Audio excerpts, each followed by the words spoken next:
আপনি ১ কোটি টাকা দেবেন বলেছিলেন, তাহলে দেওয়া হচ্ছে তো? পরবর্তীতে টিন দিয়ে সেই জায়গাটা ঘিরছিল, সেই টিন দেওয়া ঘেরাটা জায়গায় মসজিদ করতে চেয়েছিল।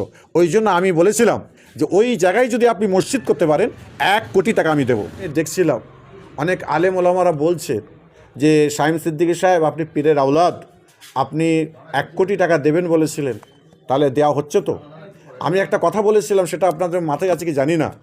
আমি বলেছিলাম যেই জায়গাটায় উনি মসজিদ করতে চাচ্ছিল সেই জায়গাটা ছিল ১ নম্বর তো বিতর্কিত জায়গা, দ্বিতীয় নম্বর হচ্ছে তার নিজস্ব কোনো জায়গা নয়, এবং মসজিদ করতে গেলে মসজিদের জমি কিনতে হয়, হক হালালের টাকার উপরে কিনতে হয়, সেটা ওয়াকফ করতে হয়।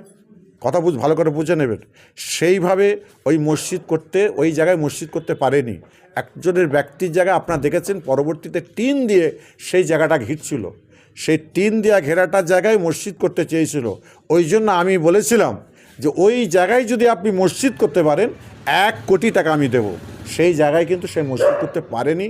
আজকে বাংলার মানুষকে আমি এতদিন ধরে বলিনি, আজকে পরিষ্কার বলে দিলাম। আপনারা মাথায় রাখবেন, আমি ২ নম্বরই কথাবার্তা বলি না। অনেক আলেম ওলামারা আমাকে কাফের ফতোয়া দিয়েছে, মুশরিক ফতোয়া দিয়েছে।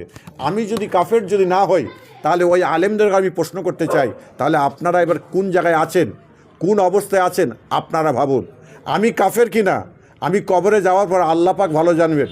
আপনারা এখানে কাউকে কাফেরকে কাফের বলতে পারবেন না, মুশরিককে মুশরিক বলতে পারবেন না।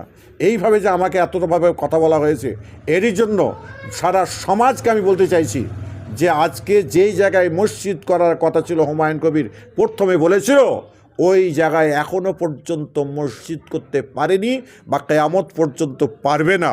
এবং এখন যে সকল কাজগুলো ওরা করছে, এগুলো পরিপূর্ণভাবে রাজনীতি চলছে, এদের রাজনীতি চলছে। এই রাজনীতির জন্য আজকে কিন্তু কে শেষ হবে, কে ভালো জায়গায় যাবে, কে পজিশনে যাবে, সেটা তারা তাদের নিজস্ব পার্সোনাল আইডিওলজি তারা সেভাবে বুঝে নেবে। কিন্তু আমাদের প্রত্যেকে বুঝতে হবে, আমরা যে রাজ্যে বসবাস করি, আমরা শান্তপ্রিয়ভাবে যেন থাকতে পারি।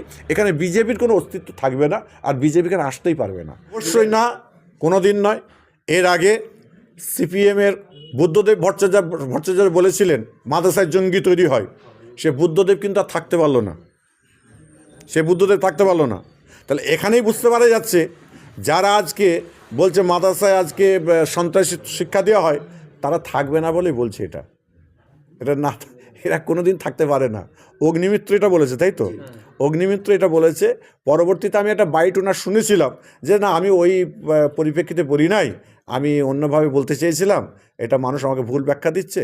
আমি তানাকে বলবো যে যেটা বলেছেন ওইটা সমাজের বুকে উইথড্র করে নিন। মাদ্রাসাতে একটা সময় ছিল হিন্দু মুসলমান সকল ধর্মের মানুষ মাদ্রাসায় পড়তো, সেটা হলো আপনার কি বলে হাই মাদ্রাসাতে হিন্দু মুসলমান সবাই পড়াশোনা করতো।